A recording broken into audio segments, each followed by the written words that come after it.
안녕하세요. 하우스업입니다. 저희 구독자님들께 조금이나마 도움이 될 수 있는 자료로 준비를 해봤습니다. 지금부터 촬영을 시작해 보도록 할게요. 네, 대표님, 전세 사기가 기승을 부리고 있는데 거기서 몇 가지만 좀 알려주시죠.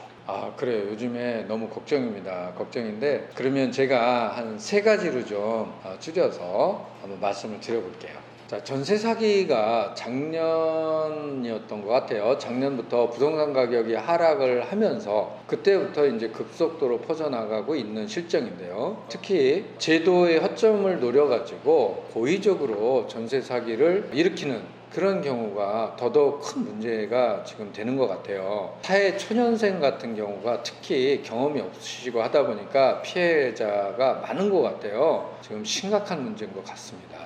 집값이 폭락하고 금리가 높아지는 고공행진을 하면서 전세 사기가 기승을 부리고 있어요. 2023년 1월에서 5월까지가 총 13,343명의 피해자가 있다고 해요. 작년 같은 기간 때 비교를 해봤을 때 한 16.9% 정도 증가했다고 하는데 피해 금액은 약 1조 한 1,300억 정도 된다고 합니다. 엄청나죠. 근데 문제는 또 2030 세대가 피해자 비율이 62.8%로 가장 많다고 해요. 너무 걱정입니다.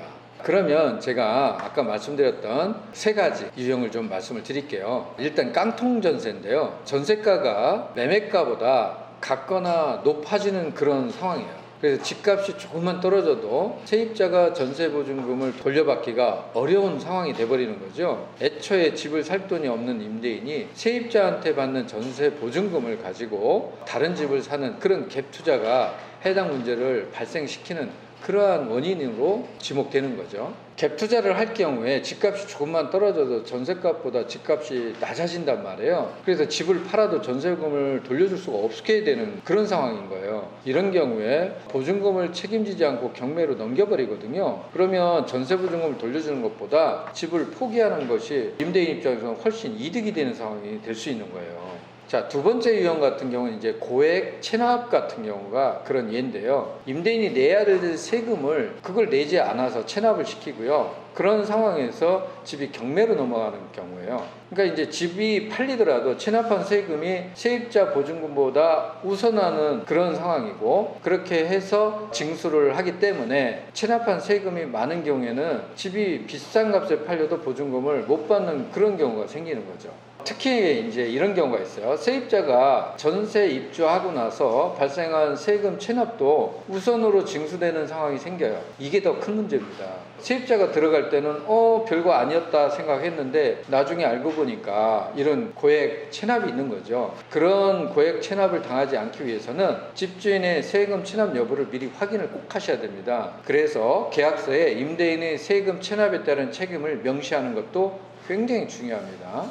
다음엔 명의 바꾸기 수법에 대해서 좀 말씀드릴게요. 전세계약 당일에 임대인을 바꾸는 명의 바꾸기 수법이에요. 통상적으로는요, 임대한 집이 경매로 넘어가면 세입자는 우선 변제권을 행사해서 보증금을 먼저 돌려받거든요. 근데 주택임대차보호법상 우선 변제권은 전입 다음 날에 발생하는 허점이 있어요. 그렇기 때문에 만약 이사하는 당일날 주택 매매를 거래해서 그래서 소유자를 변경해버리면 보증금을 떼일 수 있는 상황이 놓여지게 되는 거죠. 이게 명의 바꾸기 수법이에요. 2023년 6월 28일부터 전세계약 할 때 집주인이 당일날 명의 변경을 할 수 없는 조항을 추가해서요, 해당 날짜 이후 전세계약을 한 사람은 해당 유형 사기에서부터는 안전하게 됩니다. 그래서 전세 사기 대응법을 좀 제가 안내를 해드리려고 해요. 조금이나마 도움이 되드렸으면 싶어서 말씀드리는데, 허그 전세보증금 반환보험에 가입하는 것을 적극적으로 추천드립니다. 이거는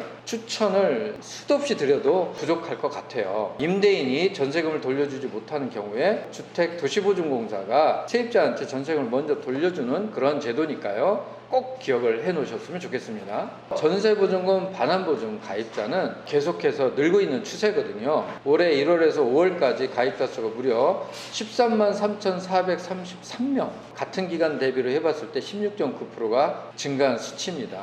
자, 그리고 계약하실 때요, 나보다 우선순위에 있는 채권자가 몇 명 있는지 확인하는 게 너무나 중요해요. 공인중개사는 중개대상물 확인 설명서를 통해서 자신보다 앞 선순위에 있는 채권자가 몇 명인지를 알려줘야 하는 의무가 있기 때문에 공인중개사한테 꼭 물어보셨으면 좋겠어요. 지금까지 부동산 전문 유튜브 채널 하우스업이었고요. 구독과 좋아요는 저희한테 큰 힘이 됩니다. 더 나은 정보로 다음에 찾아뵙도록 노력하겠습니다. 감사합니다.